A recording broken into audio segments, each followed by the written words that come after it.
ګرانو کتونکو السلام علیکم. زه محمد سلمان همدرد د حق غږ پښتو چینل خبري لنډیز کې ستاسو کوربه اوس تاسو پام را اړوم د مهمو خبرونو لنډیز.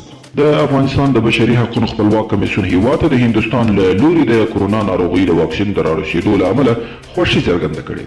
یاد کمیسیون غوښتنه کړې ده ترڅو دا واکسین په روڼتیا سره د روغتیايي کارکوونکو بوډاګانو په ځانګړي ناروغیو اخته او زیانمن لیدونکو کسانو ته تطبیق کړل شي. د پښتون ژغورنې غورځنګ مشر منظور پښتين پر ټولو پښتنو غږ کړی دی چې باید سره یو موټی شي او د ظلم او زور پر وړاندې ودرېږي. نوموړي ویلي چې د پی ټي ایم د جوړېدو 3 کاله پوره شوي دي او دې غورځنګ په خپلو هڅو د پاکستاني ریاست د جبر او ظلم پر وړاندې دیوال جوړ کړی دی. د هیواد پخوانی ولسمشر حامد کرزي په کابل کې د روسیې له سفیر دیمیتري ژیرونوف سره کتلي دي.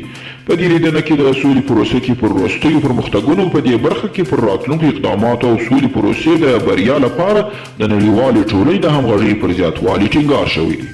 په ولسي جرګه کې د فراه د خلکو استازي بلقیس روشن ویلي کافي اسناد لري چې شی ایران یو میاشت وړاندې فراه ولایت ته 240 بوجۍ چاودېدونکي توکي رالېږلي او دا توکي په فراه ولایت کې د امنیتي منصوبینو لاس ته لوېدلي.